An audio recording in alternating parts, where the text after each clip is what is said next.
Hey everybody, Josh RV Nerd at Bish's RV, hanging out here my Coldwater, Michigan hometown superstore today. Just sometimes you gotta let that spring breeze run through this luscious natural man-mane that I have going on here, obviously. But more to the point, these things in the background back here, fifth wheels. I've seen a lot of really cool fifth wheels this year. So I took a look back through and I've picked out 5 of my favorite new models, whether it's a new floor plan or a new release or something I just haven't had a chance to record previously on this channel. 5 fresh meat fifth wheels, basically, for you to take a quick look at today.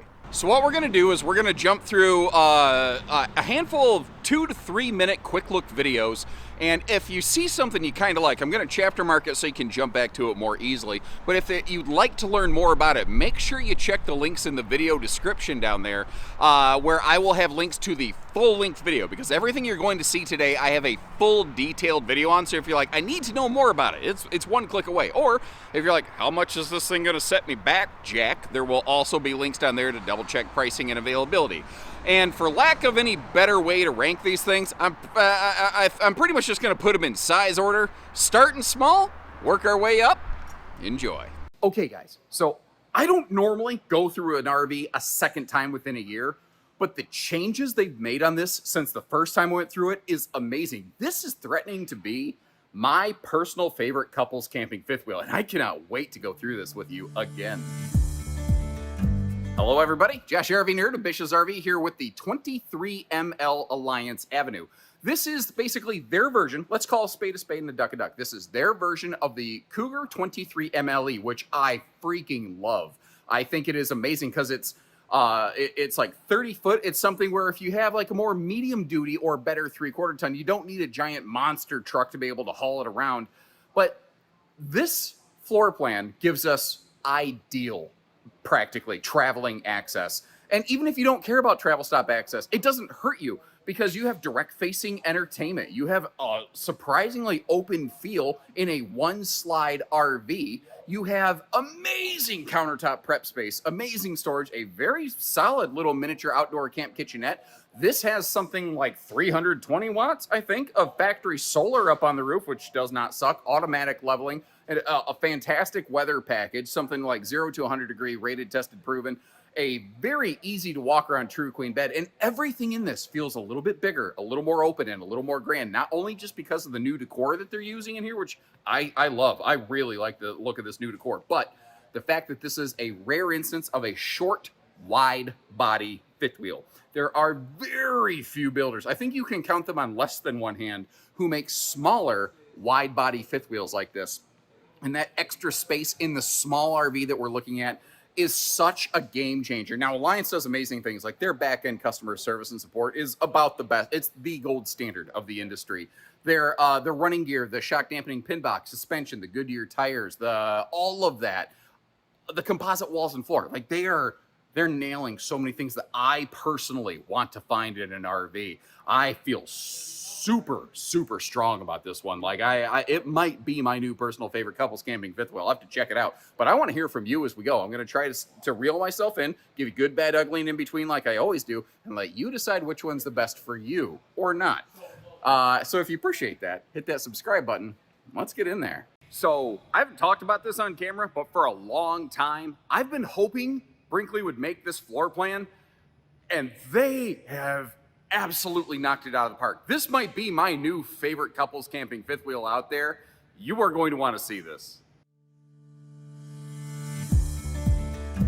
Welcome everybody, Josh the RV Nerd here at Bish's RV, and I'm going to try to keep myself contained because I'm kind of gushing over this one right here. It's almost exactly everything I would personally want in a fifth wheel, and then some, where they took it over the top even further. So why am I so excited about this? Like, if you saw the other 30-foot Brinkley fifth wheel, the 2670, it's great. It has a lot of really good qualities, but there were some very fair critiques and criticisms that the viewers put out there, and this floor plan organically addresses almost every single one of those. There's very, very little here that I'm not like absolutely overjoyed with.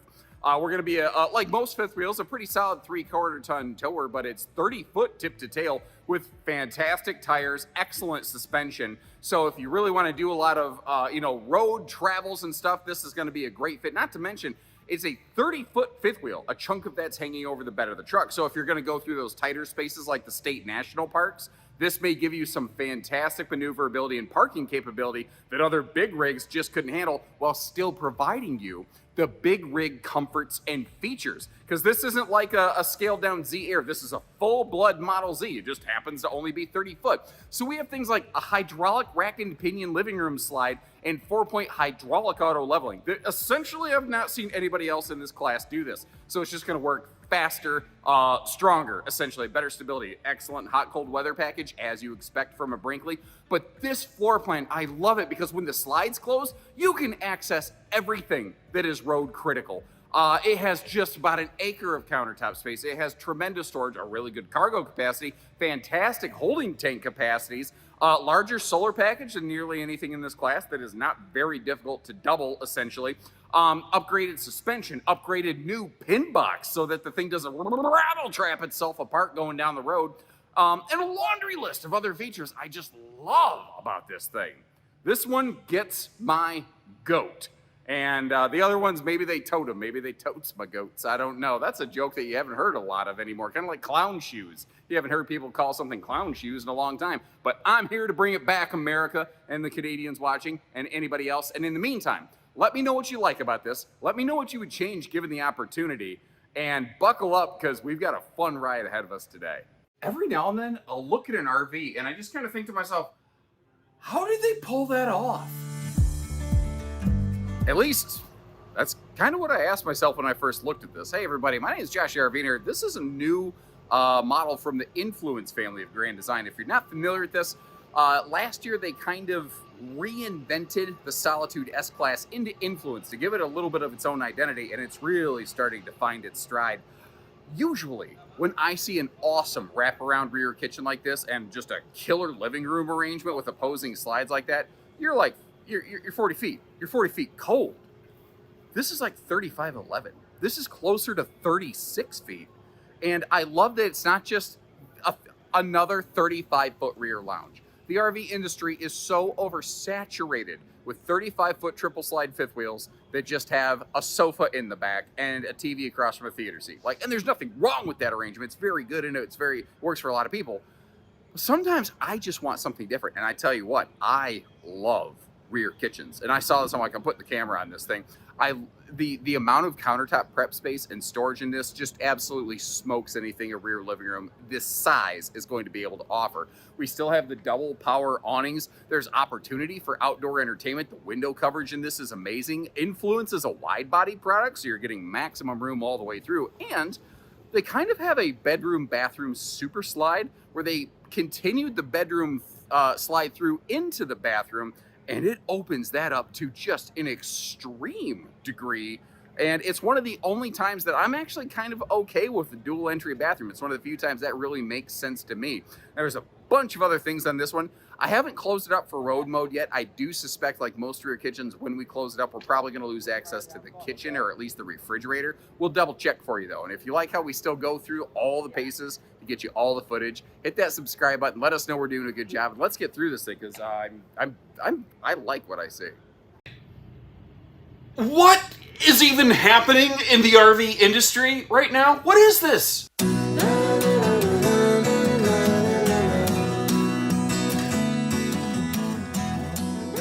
Welcome everybody to Bish's RV. My name's Josh the RV Nerd. I was invited down here to Forest River to take a look at a new prototype impression that we're in today.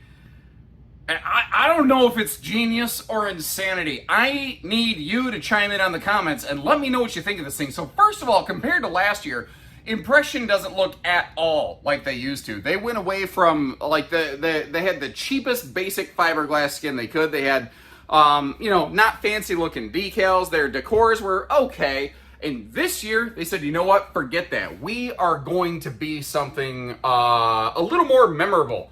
And if this is how they're coming out swinging, they're certainly going to make a little bit of a impression, I think, with a lot of people.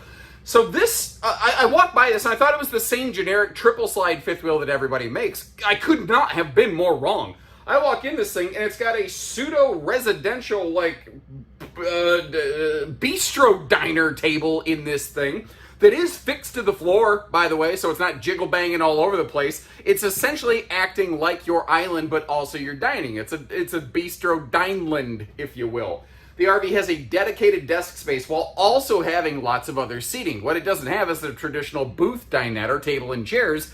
They're reimagining things and doing things in a different way. This RV also, they are intending this to have factory standard dishwasher, factory standard washer and dryer, not combo units, but the way you're looking at it with these appliances is how they're thinking. Now, I mentioned we are in the first prototype. So they were kind of just building the shape of it. They know that it currently has no hanging closet space. That's not how it's going to end up. We're going to talk about some of the ideas that they might have down the line, and I would love to have some of your input, because when RVs are still in a working flux state like this, your input can more quickly affect the direct final production product. So if you like how we get you these early things and help you have a voice in the next thing that gets built, hit that subscribe button and let's go. Hey everybody, Josh the RV Nerd of Bish's RV, down here at the Big Forest River Expo, where we get to see all the new things. And today's media day, guess what day it decided to rain like monsoon season? You get 3 guesses and the first 2 don't count. So we're going to be spending the vast majority of our time inside today, but I'm not mad at it, because we're in a Rockwood Signature Series fifth wheel here, or what Flagstaff calls classic, same thing. And this is, I feel, almost secretly pound for pound, dollar for dollar, in my nerdy opinion, one of the best brands of fifth wheels that you've never paid attention to out there. For whatever reason, I think because historically Rockwood didn't have a giant fifth wheel culture, the work that they are doing here is extremely underappreciated. Now, they hit all the big notes that a lot of brands do. Like, they have a great extended season weather package. They have holding tank heaters and enclosed underbelly. They're using the radiant barriers for, efficiency. They've got stackable washer dryer prep. A lot of those things you expect on the fifth wheel are here. But I wanted to target this floor plan because every manufacturer builds this floor plan. So using this floor plan helps you more easily determine the differences between those brands. So what's Rockwood bringing to the table? Well, they've got things like all composite walls. They have all aluminum skeleton work around this. So the roof, the floor, the walls, everything is a welded aluminum cage, even the structure under the bed, which is crazy. But they're using a 5/8 ton groove plywood floor decking. They actually enhanced their suspension package this year above and beyond the torsion that they were using before, which is already better than what most people were using, to give you even better ride and handling still. They have, this model is awesome because it dedicates all the windows off the campsite of the RV, but Rockwood does stuff like give us the bigger XL vent fans in the bathroom, factory standard. We've got things like an 1800 watt inverter, factory standard, things like water filters. Rockwood was doing way before it was cool. Tire pressure monitoring, same thing. Rockwood has led the way and done a lot of things that other fifth wheel brands have jumped on board with, but so much of it began here. And that's part of the reason I feel so strongly about them. But there's things that this also, I can tell you, there's going to be things about this you're like, oh, I don't like that. Why did they do that? It's got good and it's got bad. And I'm going to share both of them with you. And if you appreciate how we do that, even out here when it's raining, hit that subscribe button. Let's go. So thanks again for tuning in, everybody. Once again, just as a reminder, if you want to learn more about these, whether it's you want to see a longer video with more information, or if you want to double check the price tag, I've got all kinds of links down in the video description where you can take a look at these things. And if there's something I've missed, if there's one that you like better, I'd love to hear from you kind of what you think here, because if there's a model I need to get recorded that I haven't, or maybe you don't realize I've already got a video for it, leave me a note, let me know. We'll meet together in the comments section, because I am the guy that actually does read those things. And hey, let's see what we come up with together. And until next time, thanks again for tuning in. So take care, stay safe, have fun, and happy camping, everyone.